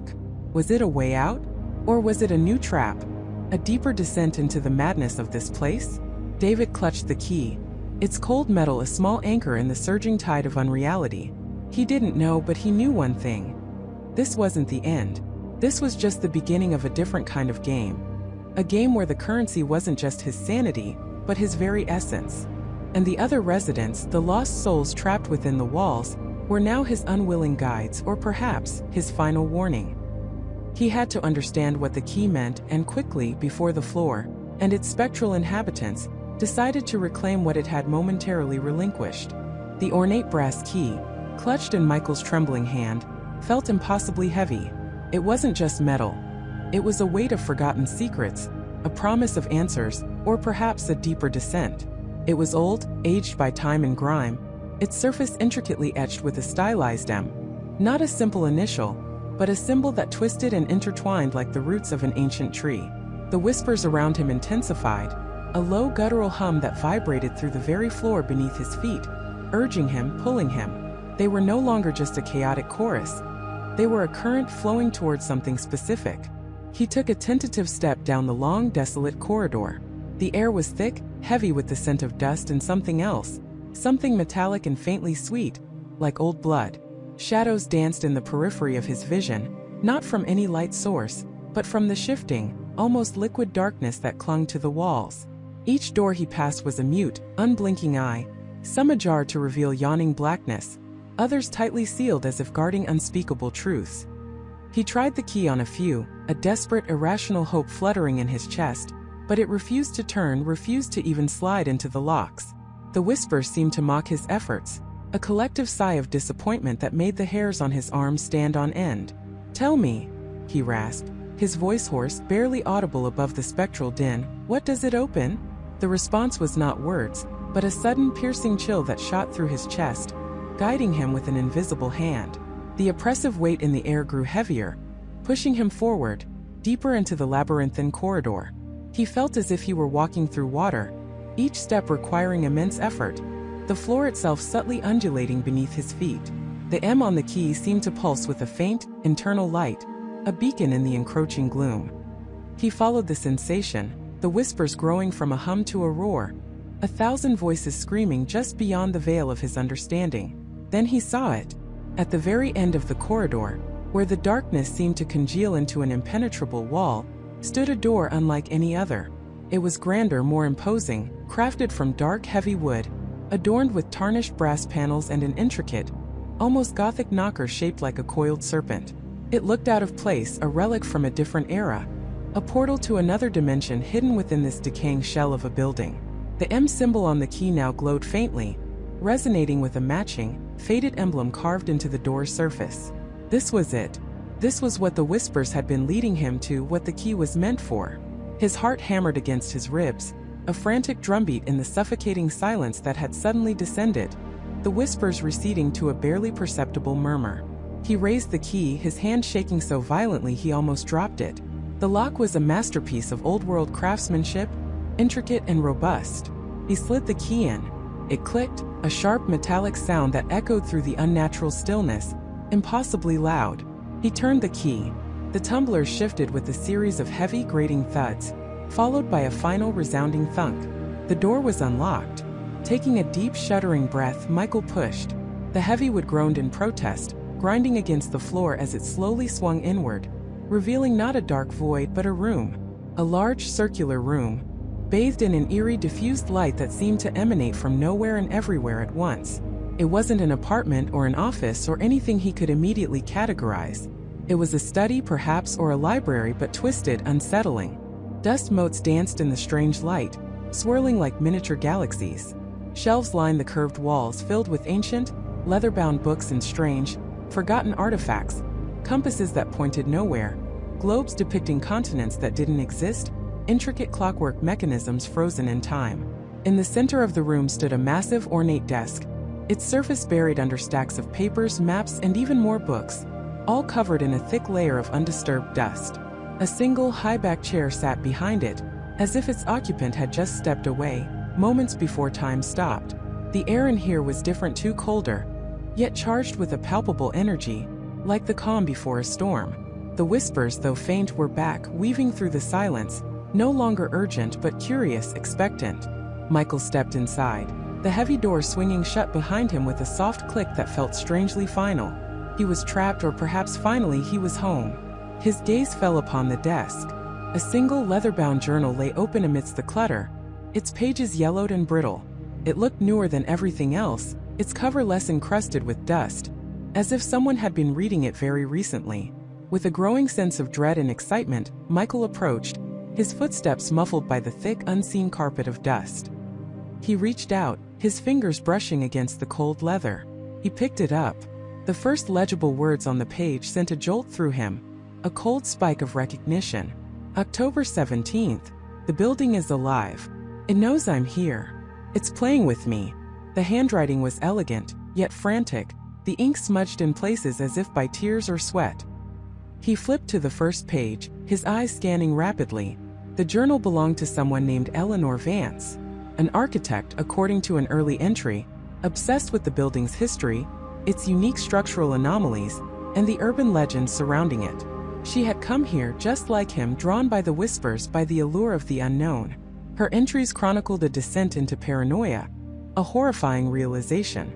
She wrote of the building not as a structure, but as an entity. It isn't just haunted, one entry read. It's a predator.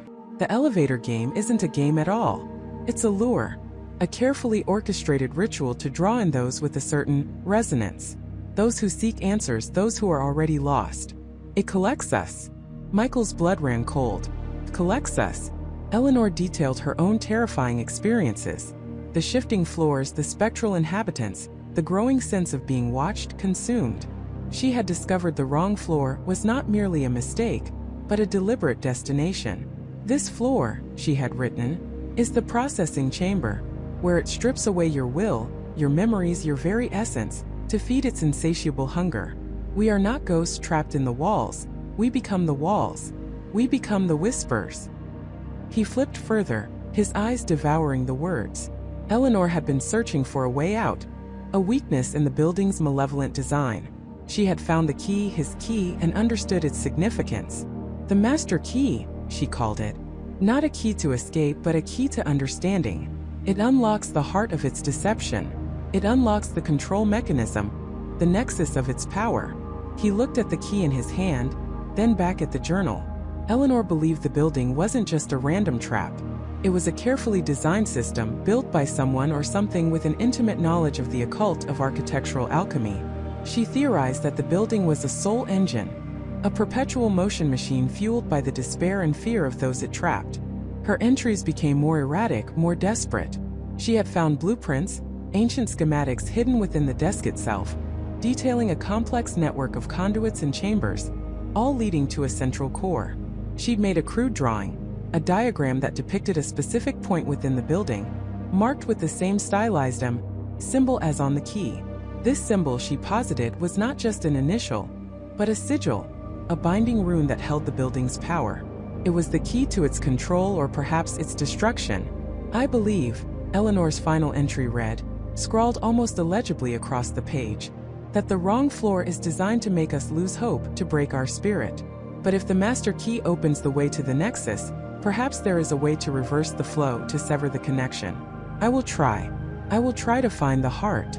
If you are reading this, if you too have found the master key, do not give up. The building wants you to. Feeds on despair. Find the heart. Find the sigil. Break the cycle. The journal ended abruptly there, the page torn, as if she had been interrupted mid-sentence. Michael looked up from the journal, his mind reeling. The whispers in the room had grown louder, clearer. No longer just a chaotic hum, but distinct voices, overlapping, pleading, warning. He heard Eleanor's voice among them, faint but distinct, a ghostly echo of her final words. He wasn't just in a haunted building. He was inside a living, breathing, malevolent entity, a machine designed to harvest souls. And Eleanor Vance, a fellow victim, had left him a map, a desperate plea, and a terrifying mission. The stylized M on the key, the sigil on the door, the diagram in the journal, they all pointed to one terrifying truth. He held the key not just to a door, but to the very heart of this monstrous structure. But what would happen when he found it? And could he, a simple man caught in a deadly game, truly hope to stand against a building that fed on the very essence of human despair? The floor beneath his feet began to thrum with a low, predatory pulse, and the whispers, now a chorus of lament, seemed to urge him to look closer, to the diagram, to the next terrifying step. David's gaze, wide and unblinking, fell upon the meticulously drawn schematic tacked to the wall. It wasn't a blueprint in the conventional sense, not a simple map of pipes and wires. No, this was something far more insidious, a horrifyingly elegant design that seemed to hum with a malevolent intelligence all its own. The paper, aged and brittle, was covered in a sprawling network of lines and symbols that pulsed with a faint, almost imperceptible internal light, as if etched with something bioluminescent. At its center, a stark, almost skeletal representation of the building itself rose, not as a solid structure, but as a series of translucent, interconnected chambers. Each chamber was labeled with a floor number, but the numbers weren't sequential in the way a normal building would be. Instead, they spiraled inwards, converging not at a ground floor, but at a void, a swirling vortex depicted at the very base of the structure. From this vortex, thin crimson lines snaked upwards, not touching every floor, but specifically connecting to the 4th, 6th, 10th, and 5th floors, the exact sequence of the elevator game. David's breath hitched. This was it. The rules. The hidden mechanism. But it wasn't just floors. Along these crimson lines, tiny, almost imperceptible human figures were sketched. Their forms vague, featureless, yet undeniably human. And they weren't simply on the floors. They were depicted as being drawn along the crimson lines, flowing downwards inexorably, towards that central vortex. Each figure was connected by a faint, almost invisible thread to a larger, more prominent symbol on its respective floor. A fractured heart, a weeping eye, a clenched fist. Symbols of despair. Symbols of anguish. The whispers around him solidified, no longer just a murmur, but distinct, overlapping voices, a cacophony of sorrow and terror. Lost forever, trapped. They hissed, their phantom breath chilling the air. The price, the game. He traced the lines with a trembling finger, his mind racing to comprehend the horror laid bare before him. The diagram wasn't just showing a journey, it was showing a process. The elevator wasn't just a conveyance, it was a conduit, a funnel. The floors, the specific sequence, they were stages in a macabre ritual designed to extract something. And that something, he now understood with a gut-wrenching certainty, was the very essence of human despair, fear, and hopelessness. The building, this monstrous edifice, wasn't just haunted. It was a predator, a harvester of souls. His eyes darted to the vortex at the bottom of the diagram. It wasn't just an empty space. Within its swirling depths, a single immense eye was faintly visible, lidless and ancient, staring out with an hunger that transcended time. The wrong floor. It wasn't a physical destination in the traditional sense. It was the belly of the beast, the collection point, the ultimate destination for those who failed, or rather, for those who completed the game. He remembered Martha, her vacant eyes, her chilling words about being part of the pattern. He remembered the way the building had seemed to shift around him, the oppressive weight of its unseen presence. It all clicked into place, a horrifying mosaic of cosmic cruelty. The elevator game wasn't a test for survival. It was a mechanism for capture, a highly specialized fishing net. But then his gaze snagged on something else, something hidden within the intricate lines, almost an afterthought. Tucked away in a corner, connected to the vortex by a faint, almost broken line, was another symbol. It wasn't a fractured heart or a weeping eye. It was a jagged, incomplete circle with a single defiant arrow pointing outward from it, away from the vortex towards the edge of the diagram, and beside it, scrawled in a different hand, a desperate, almost illegible note. The loop. Break the cycle. Feed the opposite. Break the cycle. Feed the opposite. David whispered, the words tasting like ash in his dry mouth. What did it mean? The loop. Was he trapped in a perpetual cycle of fear and despair, destined to be drawn into that hungry abyss? And feed the opposite? What was the opposite of despair? Hope? Courage? Could such things even exist in this place? His mind reeled. This wasn't merely a game of chance. It was a test of will, a spiritual crucible. The building wasn't just consuming negative emotions. It was craving them, cultivating them through the terror of the game. And the diagram, it wasn't just a map of the trap, but potentially a map of the escape. He looked back at the sequence, 4th, 6th, 10th, 5th. Each floor had its own distinct energy signature on the diagram, a subtle variation in the crimson lines, like different flavors of fear. The 4th floor, a cold dread. The 6th, a suffocating loneliness. The 10th, a searing guilt. The 5th, a primal animalistic terror. And the 1st floor, the designated starting point, was marked with a symbol of naive curiosity, quickly overshadowed by the crimson lines of creeping anxiety. The arrow pointing outward, the jagged circle. It wasn't on any specific floor. It seemed to exist between the floors, or perhaps it represented an interaction with the floors. Feed the opposite. How do you feed hope to a building that devours despair? A sudden jarring thought struck him. The woman from the 10th floor, the one who had disappeared, and the woman from the 5th floor, the one who had tried to pull him in. They weren't just random encounters. They were part of the mechanism. The building was using its victims, or echoes of them, to further its harvest. It was a self-sustaining horror, powered by the very terror it instilled.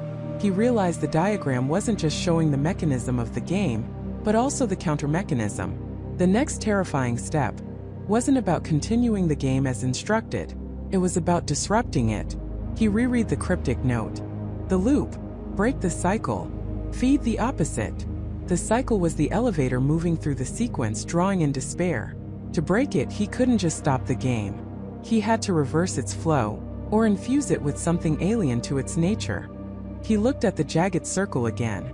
It was positioned between the 5th floor and the vortex, almost like a gate or a valve. And the arrow pointed away from the vortex, but not back to the 1st floor. It pointed to a different kind of exit, an unmarked exit, beyond the conventional boundaries of the building. What if feed the opposite meant injecting a positive emotion into the very points where the building was designed to extract despair? But how? And what would be powerful enough? His gaze swept over the apartment, the previous occupant's desperate attempt to understand, to warn. This wasn't just an apartment. It was a sanctuary, a research station, a last stand. The person who lived here had figured it out, or at least had gotten close. But had they succeeded? The fact that the diagram remained, a testament to their discovery, suggested they had not. Or perhaps they had passed on the knowledge, hoping someone else could complete the task. David's heart hammered against his ribs. He wasn't just playing a game anymore. He was standing on the precipice of an ancient, cosmic horror, and he held the key to its undoing, or his own ultimate demise. The whispers intensified, now distinctly mocking. Fool, hope is a lie, despair is eternal. He focused on the diagram on the sequence. 4-6-10-5. Each floor a source of a specific terror. Could he, David, a man consumed by his own fear, generate enough opposite to counter such immense suffering? He thought of his sister, Emily, the reason he'd even considered this foolish game in the first place. Her memory, her laughter, her unwavering belief in him. That was hope. That was love. That was the opposite. But how to inject it? The diagram showed the crimson lines as conduits. If he were to reverse the flow, he would need to somehow channel his own opposite emotions into those specific floors, perhaps even from those specific floors. The diagram hinted at a final step, a point where the game was completed, and the participant was drawn into the vortex. The jagged circle with the outward arrow was positioned precisely before that final plunge. This meant he had to act during the game, not after. He had to play the game again, but this time with a new set of rules. His own rules. The floor beneath him pulsed harder, a deep, resonant thrumming that vibrated through his bones. The air grew heavy, thick with the collected sorrow of countless lost souls. The eye in the vortex seemed to blink, a slow, deliberate movement that sent a shiver down his spine. It was watching him. It knew he was trying to understand. He took a deep, shuddering breath. The next terrifying step was clear. He had to go back into the elevator. He had to re-enter the loop. But instead of letting the building feed on his fear, he had to feed it the antidote. He had to become the opposite of what it craved. He looked around the apartment one last time, a desperate hope flickering in his chest. There had to be something here, anything that could help him. A tool, an artifact, a final clue. His eyes scanned the shelves, the dusty corners, the forgotten relics of a life cut short by this very horror. Nothing. Just the diagram and the chilling realization. The solution wasn't external. It was internal. It was within him. He had to face the building's despair with his own hope, its terror with his own courage, its loneliness with his own connection to Emily. He had to become the beacon, the counter-frequency that would disrupt its ancient, soul-devouring song. He walked towards the apartment door, his legs feeling like lead, but his resolve hardening. The whispers followed him, a chorus of dire warnings and mournful pleas. "Don't go. You'll be lost like us." But the defiant arrow on the diagram, pointing away from the abyss, burned in his mind. He knew what he had to do. He had to descend back into the darkness. He had to ride the elevator one last time, not to play the game but to break it. And if he failed, he would join the countless others, a featureless sketch on an ancient diagram, feeding the hungry eye in the wrong floor. The choice was made. The terrifying step awaited. He gripped the doorknob, the metal cold and unforgiving against his palm, and stepped out into the desolate hallway, the building itself seeming to hold its breath, anticipating his next move. The air on this floor was different. It wasn't just cold, it was dead. A stillness so profound it felt like a physical weight pressing down, sucking the sound from the very atmosphere. The hallway stretched before him, an endless corridor of muted gray walls and doors that blurred into an indistinguishable line. There was no hum of electricity, no distant city drone, no faint echo of life, only the unnerving silence, broken only by the frantic beat of his own heart. The heavy metallic clang of the elevator doors shutting behind him echoed like a final irreversible judgment, sealing off his last retreat. He was truly, utterly alone now. Every instinct screamed at him to run, to pound on the elevator doors, to beg for release. But a deeper, colder resolve held him rooted. He had made his choice. He had stepped out. There was no going back, not yet. He had to understand. He had to find a way out, not just for himself, but for what he now knew was a growing list of lost souls. He started walking, his footsteps unnaturally loud against the unseen floor, each sound swallowed almost immediately by the oppressive quiet. He passed door after identical door, each one closed, each one seemingly devoid of any life or purpose. He tried a few, rattling the handles, but they were all locked, unyielding. The hallway seemed to twist and turn in illogical ways, defying the usual architecture of a building. He'd walk for what felt like miles, only to find himself back near a section he'd already traversed, a disorienting loop that played tricks on his already frayed nerves. It was as if the floor itself was a labyrinth designed to break the mind before it broke the body. Shadows danced at the periphery of his vision, fleeting and formless, always vanishing when he turned to face them directly. Were they merely tricks of his exhausted eyes, or something more sinister? He couldn't tell. A faint, almost imperceptible hum vibrated through the floorboards, a low, guttural thrum that seemed to emanate from the very core of the building, a sound that spoke of ancient machinery or something far older, far more alive and utterly malevolent. It was the sound of the wrong floor breathing. Then he saw it. One door identical to all the others, except for one crucial detail. It was slightly ajar, a sliver of deeper darkness visible within the crack. A cold dread settled in his stomach, but also a flicker of desperate hope. This was either a trap or a way forward. Given the nature of this place, it was likely both. Pushing past his fear, he approached, his hand trembling as he nudged the door open further. It swung inward silently, revealing not a typical room, but a space that seemed to defy the dimensions of the building.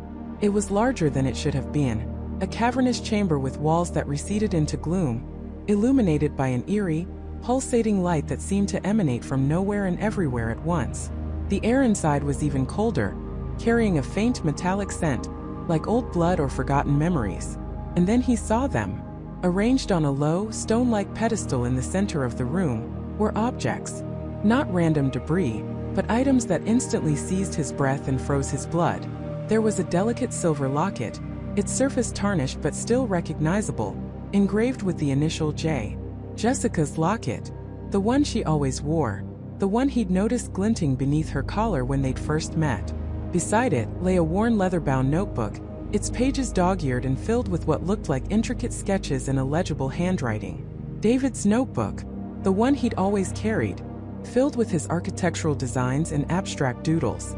Next, a charm bracelet intricately woven with small, unique silver charms. A tiny camera, a miniature paintbrush, a delicate treble clef. Emily's bracelet, the one she'd shown him, explaining the meaning behind each charm, representing her passions. And finally, a faded, childlike drawing, crudely rendered but unmistakably a family portrait, complete with stick figures and a bright yellow sun. Sarah's drawing, the one she proudly kept tucked into her backpack, a gift from her younger sister. A wave of nausea washed over him, threatening to buckle his knees. They weren't just missing, they weren't just trapped. Their personal effects, their very essence, were here, laid out like offerings in this desolate, unholy chamber. It was a stark, horrifying confirmation that the wrong floor had claimed them all, perhaps even consumed them. The realization hit him with the force of a physical blow. This wasn't just a game of chance. It was a targeted abduction. As he stared at the items, the pulsating light in the room intensified, and a voice, not heard with his ears but felt directly in the deepest recesses of his mind, spoke. It was the same voice he'd heard before, cold and resonant, yet now laced with an ancient, almost sorrowful power. They came seeking answers, the voice resonated, seeking escape from the mundane, from their own shadowed regrets. And they found them here. This place does not merely trap, it consumes, it feeds. It is the repository of forgotten desires, of choices unmade, of futures lost. He tried to speak, but no sound escaped his throat. His mind raced, trying to grasp the enormity of what he was hearing. These objects, the voice continued, are not mere mementos. They are anchors, each one tied to a soul, a memory, a regret. Jessica, David, Emily, Sarah, each sought something different, yet each shared the common thread of longing. Their essence, their vulnerabilities became the fuel for this place. The wrong floor thrives on what is left behind, on what is given willingly, even unknowingly. A cold sweat broke out on his skin. What do you want? He finally managed to project, the question more a desperate thought than a spoken word. The voice seemed to echo with a dry, ancient amusement. Want? This place simply is. It exists between the folds of reality, a consequence of intent. Those who seek to manipulate the boundaries, those who play the game, offer themselves, their minds, their very selves as architects of their own prisons. The value is not in escape but in understanding. To truly leave, one must first comprehend why they came, and what they left behind. He looked at the locket, the notebook, the bracelet, the drawing, each item a silent testament to a life, a story, now tangled in this horrifying web. He thought of his own reasons for playing the game, his own desperate hope for a change, a fresh start, an escape from a life he felt was spiraling. Was his own essence also now an anchor, somewhere in this sprawling, malevolent dimension? Was he next to become an offering? The voice seemed to read his thoughts. You are here because you chose to be. Your journey, like theirs, is a tapestry woven with desire and consequence. The items before you represent the collective threads of their stories, their choices. To understand them is to understand the nature of this place. To release them is to confront the very fabric of your own being. A new terror seized him. This wasn't about finding an exit door. It was about solving a puzzle of souls, of regrets, of the very human condition. He wasn't just trying to escape. He was being forced to become an unwitting participant in a cosmic audit of human longing. What do I do? He projected, his voice now a desperate whisper in his mind. The pulsating light intensified, casting grotesque shadows that writhed across the cavernous room. One of the items, the locket, began to glow with a faint ethereal light, its silver now shimmering with an inner luminescence. As it glowed, a new image flickered into his mind. Not a voice, but a vision. It was a fragmented, dizzying glimpse of a shifting, impossible landscape, a place where walls dissolved into starlight and floors twisted into impossible angles. And at the heart of this impossible landscape, a structure, ancient and menacing. A tower that reached into an unseen void. A beacon. A source. The voice returned, softer now, but infinitely more chilling. The truth lies where the past and future converge. The path is not outward but inward. Follow the light if you dare. For the heart of the wrong floor awaits its final offering. As the words faded, the ethereal glow from the locket intensified, then pulsed outwards, engulfing the other items in its silent radiance. The humming vibration beneath his feet grew louder, more insistent, vibrating through his very bones. And then, distantly from somewhere far above or far below, he heard it.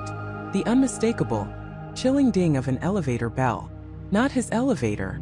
Not an elevator. The elevator. Signaling another arrival. Or perhaps another departure. The game, it seemed, was far from over. The game, it seemed, was far from over. The chilling ding echoed, not just in the building, but deep within Michael's very bones. It wasn't merely a sound, it was a declaration. Promise. A threat. Then his own elevator, the one that held him captive in its oppressive silence, gave a gut-wrenching lurch. Not a gentle sway, not an upward or downward shift, but a violent grinding shudder that felt like the very fabric of reality was being torn apart. Metal shrieked against metal, a sound so raw and agonizing it made his teeth ache. The emergency lights, which had been a dull yellow, began to flicker erratically, pulsing with an unnatural, sickly blue glow that cast grotesque, dancing shadows across the cramped space. The air grew thick, heavy, pressing in on him, laden with the metallic tang of ozone and something else, something cloying and ancient, like dust from forgotten ruins. His gaze snapped to the floor indicator panel. It had been blank, a void. Now it sprang to life, digits flashing with impossible speed, cycling through numbers that defied architectural logic. 132742.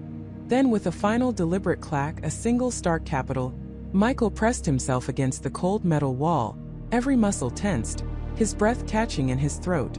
This wasn't just a building anymore. He was no longer merely in the game. He was inside it, irrevocably, utterly, and terrifyingly. With a long, drawn-out hiss, the elevator doors slowly parted. What lay beyond was not the sterile concrete hallway of the desolate building he'd grown to dread, nor the familiar, comforting lobby of his own apartment complex. It was a place steeped in an eerie, perpetual twilight, a corridor that stretched into an impossible distance, receding into a hazy, indistinguishable blur. It was lined on both sides with doors that looked eerily familiar, yet utterly, horrifyingly wrong. Each door was his apartment door, Michael's door, but multiplied infinitely into the oppressive gloom. Each bearing a slightly different scratch, a faded sticker, a crooked number. And from behind each one, a faint, almost imperceptible sound of a whisper. A sob, a dull, rhythmic scraping that seemed to gnaw at the edges of his sanity. He stepped out, his shoes making no sound on the warped, decaying carpet that felt strangely spongy beneath his feet. The air here was still, suffocatingly so, heavy with the scent of damp earth and stale memories. He called out, his voice a raw, desperate croak. "Emily? Are you here?" The words hung in the oppressive silence for a moment, then seemed to be swallowed whole by the vast emptiness, leaving no echo. Then, from the infinite corridor, he saw her, or thought he did. A figure, small and hunched, at the very, very end of the impossibly long hallway, bathed in the faint, sickly glow of a flickering incandescent bulb that seemed to pulse with a dying heart. It was Emily, but she wasn't right. Her clothes were tattered, hanging loosely on her frame, her hair matted and disheveled. She was slowly, meticulously, trying to open one of the infinite doors, her fingers scrabbling at the tarnished doorknob, her body swaying with an exhaustion that seemed to transcend physical fatigue. Her movements were mechanical, repetitive, devoid of purpose or hope. "Emily!" he shouted, a surge of desperate hope clashing violently with an icy wave of terror. He started to run towards her, his legs heavy, as if moving through thick, unseen water, or against an invisible current. The distance didn't seem to diminish, the end of the hallway always receding, always just out of reach. As he got closer, the details sharpened, solidifying into a horrifying tableau that made his stomach churn and his heart plummet into a pit of despair. Her eyes were wide, vacant, staring past him, through him, fixed on something he couldn't see, or perhaps on nothing at all. Her lips moved, forming silent words, but no sound escaped. She was trapped in a horrifying, endless loop, endlessly trying to open a door that would never ever yield. And around her, almost imperceptible until he was upon her, were dozens, hundreds of other figures, shadowy and indistinct, also endlessly repeating futile motions, each fixated on their own door, their own desperate, silent task. They were all players, all trapped on their wrong floor. He reached her finally, his hands trembling as he placed them on her shoulders.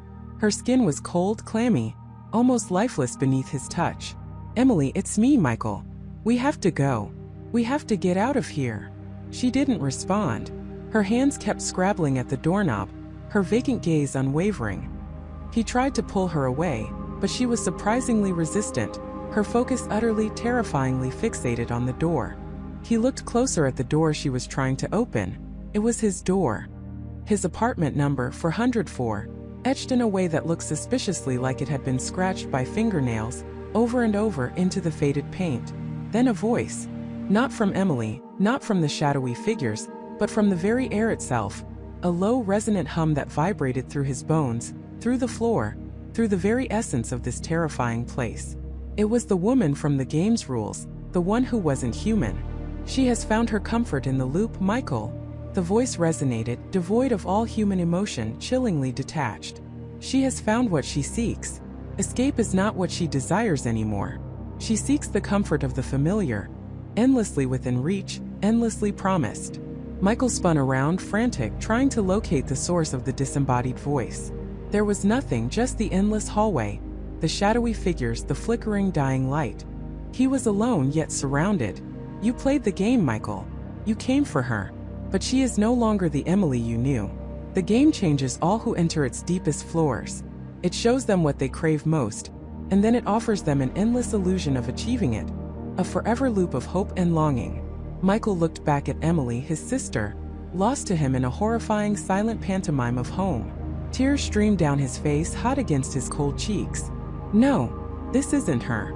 This isn't what she wants. She wants to go home, she wants to be free. Does she?" The voice hummed, a sound like a distant, mournful wind. "Or does she want the promise of home, eternally within reach but never truly grasped? The thrill of the chase, the hope of the next moment, forever renewed, forever just beyond her grasp." Michael felt a rising despair, a black tide threatening to drown him. He understood now. This wasn't a game he could win by following rules. This was a trap designed to break the spirit, to ensnare the soul. The girl who gets on with you, the old woman who asks questions. They weren't just parts of the game. They were echoes, manifestations, perhaps even other trapped players, or the game itself. A sentient entity luring you deeper and deeper into its intricate, inescapable web. He had to get Emily out. Even if she didn't want to leave, even if she couldn't comprehend it, he couldn't leave her like this.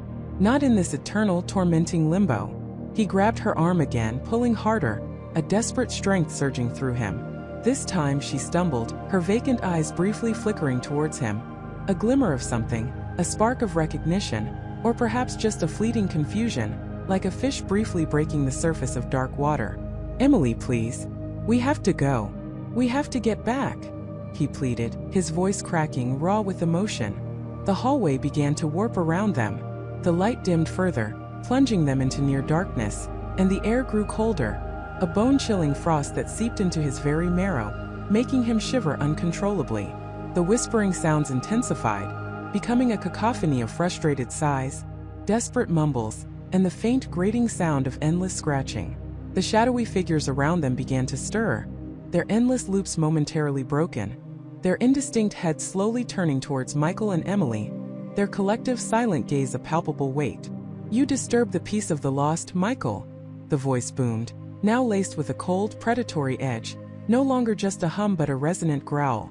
"You seek to reclaim what has been given to the game. You seek to break the rules." He knew he was in mortal danger. He had triggered something fundamental, something ancient and powerful. This wasn't just an illusion. This was a prison, and he was trying to spring someone from it. He was defying the game itself. He hauled Emily towards the elevator, dragging her limp, unresponsive body, her weight feeling like a leaden sack. She offered no resistance now, but no help either. Just a dead weight, her eyes still fixed on the endless doors of the hallway, even as they receded from view. He reached the elevator doors, which still stood ajar, glowing with that unnatural blue light, a beacon in the encroaching gloom. He shoved Emily inside, then scrambled in after her, hitting the closed door button repeatedly, frantically, his fingers numb with terror. The shadowy figures were closer now, their indistinct forms coalescing into something more solid, more menacing. They weren't just shadows, they were people, their faces contorted in silent screams, their hands reaching, not to stop him, but to pull him back, to drag him into their eternal fruitless loops, to join them in their endless despair. The doors shuddered, slowly beginning to close, revealing slivers of their pale, grasping hands, their tormented faces. "You cannot escape what you have seen, Michael," the voice echoed, no longer just in the air, but directly in his mind, sharp and clear, piercing his thoughts. "You have played. You have entered. You are now part of its fabric. And she is already woven in." The doors slammed shut with a final metallic clang that reverberated through the small enclosure, cutting off the horrific tableau. The blue light intensified, then pulsed violently, throwing chaotic, dizzying shadows around them. The elevator lurched again, not sideways this time but downward, plunging at an impossible speed, a freefall through layers of reality. Michael fell to his knees, clutching Emily to him, her body still cold and unresponsive, her eyes still wide and vacant. He felt the descent not just through space but through layers of reality, through time, through memory itself. He felt the game trying to pull him apart, trying to imprint its eternal loops onto his very soul, trying to make him one of the lost. He closed his eyes, holding Emily tighter, focusing on one thing and one thing only, getting them both back to their own floor, back to their own reality. He didn't know how long they fell. Could have been seconds, minutes, an eternity. Time had ceased to have meaning. Then, with a jarring, bone-rattling thud, the elevator stopped. The blue light faded, replaced by the familiar, if still dim, yellow glow of the emergency lighting. The floor indicator was blank again, a silent, empty canvas. The doors hissed open. Michael shielded his eyes, bracing himself, expecting the desolate floor or worse, the infinite hallway of endless despair. But what greeted him was normal. Too normal. It was the lobby of his apartment building. Not the dark, abandoned version, but the one he knew. The polished tiled floor, the potted plants, the concierge desk with no one behind it at this late hour. The soft glow of the streetlights outside cast a familiar, comforting light through the large glass doors. He dragged Emily out, half carrying her, half crawling himself. She was still limp, her eyes still vacant, but her pulse was faint yet present. She was breathing. She was alive. But she wasn't there. He looked back at the elevator. It looked perfectly ordinary. A standard, slightly dented metal box. No blue light, no strange symbols, no hint of the horrors it had just contained. Just the number 4, his floor, lit up on the panel, patiently waiting. He tried to call 911, but his phone, which had been dead, now had a full battery, yet no signal. He rushed to the concierge desk, found the landline and tried to dial. Dead tone. Nothing. He was utterly, terrifyingly alone. He looked back at Emily. Her eyes were still wide, fixed on something he couldn't see, something only she could perceive. Her lips were moving again, in that silent, repetitive motion. He leaned in close, straining to hear over the frantic pounding of his own heart. And then he heard it. A faint whisper, barely audible, repeated over and over like a broken record. 4004. His apartment number. The door she had been endlessly trying to open in the infinite hallway. A terrifying realization washed over him, cold and complete. He had brought her back, but not all of her. The game hadn't kept her body. It had kept her mind. It had imprinted its loop onto her, and now she was playing her own eternal game, trapped within the confines of her own consciousness, endlessly seeking a home she could never truly enter. He sat beside her, tears streaming down his face, clutching her cold hand.